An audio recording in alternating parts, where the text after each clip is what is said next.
At the beginning of this wonderful story, we are shown a majestic bell towering in the treetops. After that, the frame switches to a girl walking on the red carpet in an incredibly amazing dress and beautiful shoes. It was a wedding. The girl was on her way to her fiancé, where they were supposed to get engaged. The hall was incredibly beautiful, and there was excitement in the air. From the point of view of etiquette, it should have been without a doubt an impeccable wedding, worth a ducal house. There was no need to be nervous, there was no reason for that. However, it was obvious to everyone that there was contempt, hatred, neglect, and even lust in the air. All the guests were looking at the grooms. They were walking together, a very beautiful couple. On the one hand, a beautiful girl with red hair and a white fluffy dress, on the other, a tall guy in a majestic suit of white fabric and a delightful black hairstyle. However, no happiness could be found in this wedding, even if you close your eyes and imagine a normal situation. The priest said his words, and at that moment the girl thought in her head that she felt ashamed in front of the priest, because most likely none of his words would become true. This girl was marrying a guy who despises her to the point that one day he might just strangle her. Just like all the bad things that happened in the past continue to haunt her now. We are shown a scene where a guy demands money from a girl. To the point that he even rushes at her and says that she can't even help him in a difficult moment. The guy pushed the girl, and she fell headfirst down the stairs. When she woke up, she realized that she was not in her body. She didn't understand what was going on at first, but eventually she realized that her soul had passed from that body into this one. She was sitting on her lap in front of the mirror and couldn't believe what was happening. This is a fairly common idea that is used in internet novels, but this particular story is much more interesting than others. The maid called a girl named Lady Edith. It was our heroine. She immediately realized that she had already heard this name in the book Getting Rid of the Obsession. She was beautiful, bright, and pure like a spring goddess. The Baron's illegitimate daughter, Reese Sinclair. She was persecuted by her own family, so she had a difficult childhood due to the circumstances of low birth. But after she caught the eye of the Duke and Duchess of Redwick, she was taken to live on the estate as a young lady. And at that moment she meets them. There was a tight competition between them about who would win Ree's heart. This is where the chapter begins, called Obsession. And in this story, the role that remains of Edith Regelhoff is to summarize, being a stupid and greedy person. She was very jealous and tried to frame Rees. Blinded by envy, she tried to do everything to kill Rees. She grew up without any concern for money, like the spoiled daughter of a nobleman. While she was thinking about it in her head, the hairdresser finished her work. She looked amazing. The Lord was already waiting for her. She thanked the maid for her work and left. The maid was not used to being treated like this and did not expect to hear thanks. She ran very fast, wanting to correct all the mistakes that Edith had made before. She was sure that if she could remember the original story, it wouldn't be too difficult. She was completely confident that she could do it. She thought that if she could prove herself well now, then she would be able to receive love from her family without any problems. She ran into the room shouting "Dad," and she said, "Good morning." However, the look on her face changed dramatically. The father replied that it was late enough to call it morning. She said that she did everything very long and slowly. He didn't understand why she was doing something wrong all the time. She had to close the door, but everything was different in our heroine's head. It was as if some system was trying to contact her and show her her real memories. It was as if she had fallen into some kind of white abyss, which has many secrets and secrets. It was my mistake. Please, Daddy, I will never make this mistake again. For once, please forgive me. It was these words that could be heard from the mouth of our heroine, but it was Edith herself, and not the girl who died. She just didn't understand what was going on here at all. In fact, the picture of Edith as a young and spoiled girl was just a cover. In reality, she was just a walking advertisement for a family, dressed in luxurious clothes and beautifully dressed.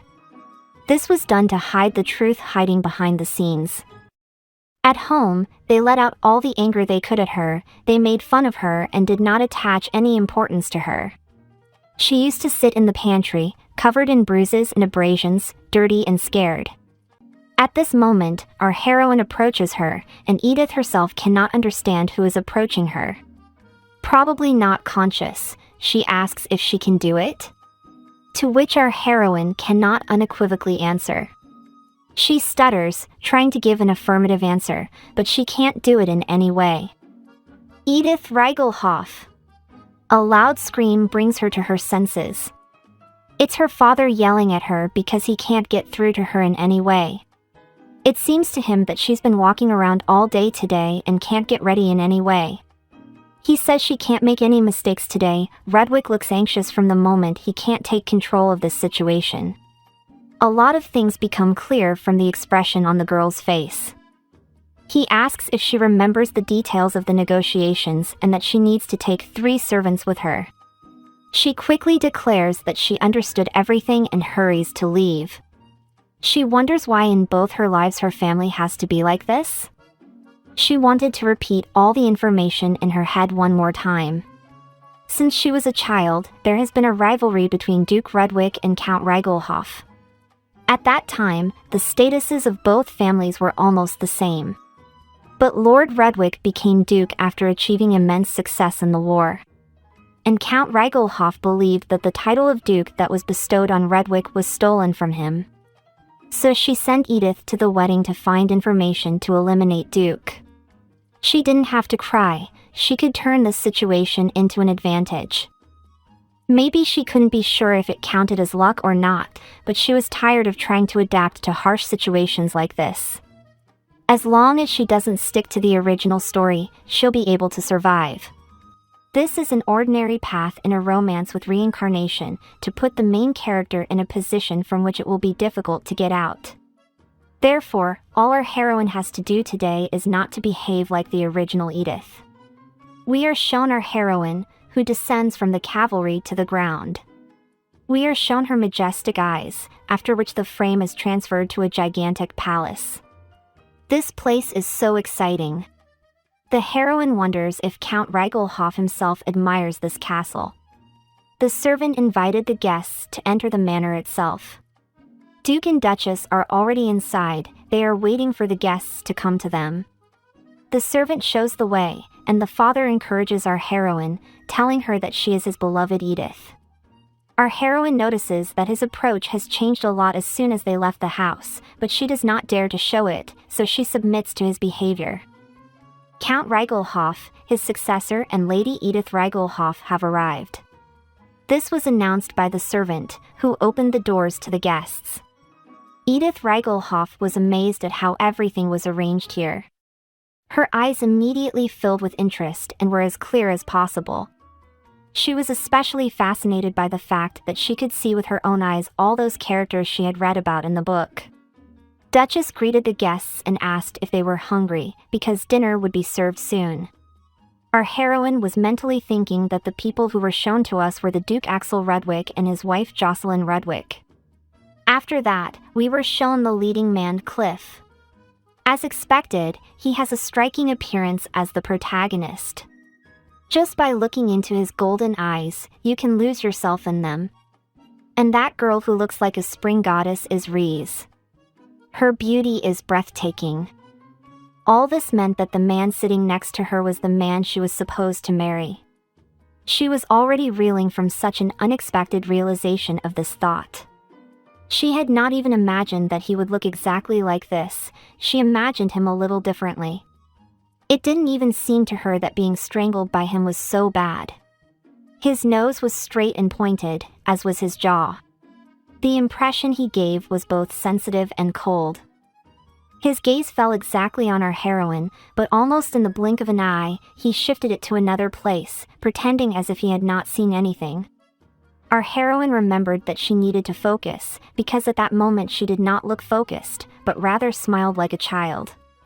In the end, it was not only the people here that could be admired, there was the most luxurious food on the table, which the guests soon began to consume. Our heroine, without wasting a minute, began to eat meat that was melting in her mouth. After a while, a speech was put forward, and our heroine realized that the time had come. Her father asked if his daughter could take some maids with her, because the servants who spent so much time with Edith would be able to better understand what she wanted and respond faster to her requests. There was an awkward silence in the air as the pair exchanged glances. The Duchess stated that she could give her word that all the maids on their estate could perform all functions professionally and they were not inferior in quality of service to any others. Then Count asked the following: "Didn't the Duchess take maids with her when she married you?" After these words, a feeling hung in the air that cannot be expressed in words. At the same moment, our heroine was thinking that this request is difficult, both to deny and to agree. But the Duchess shouldn't have worried, because our heroine decided to take the next step. She told her dad that she was fine and not to worry about the maids. She asked the Duke to forgive her father for such a stupid request. She said that Dad was just worried about her from the moment when she was a little and defenseless girl. At that moment, Dad was completely shocked by the situation. After they got into the carriage, he yelled at Edith, saying that she was very far from being useful. However, she wasn't going to stop. She began to explain the reason why she decided to behave like this and said that she would better join the trust of this family, after which they would fully believe her. Otherwise, they may have some unnecessary doubts about their family. At this moment, his father's successor was sitting next to all this confusion, but he was not at all concerned about what was happening nearby. He was looking out the window and thinking about that Reese girl. We are shown the engagement scene of our heroine with her already current husband. She held the bouquet in her hands and thought that she would no longer need to return to her previous home. The priest began to make his speech, and after a while the rings were brought. However, at this time there was a misunderstanding and the guy put the ring on his hand on his own.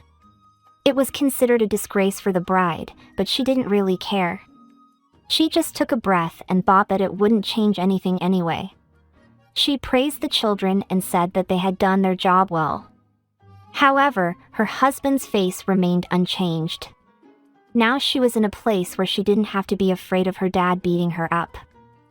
After retiring to her room and changing her clothes, she was surprised that Reese came to her. She didn't understand what this girl wanted from her. Maybe she had done something wrong? Reese stated that she just wants to tell our heroine something. The last story ended. Now thanks for watching. If you want part 2, just comment down below.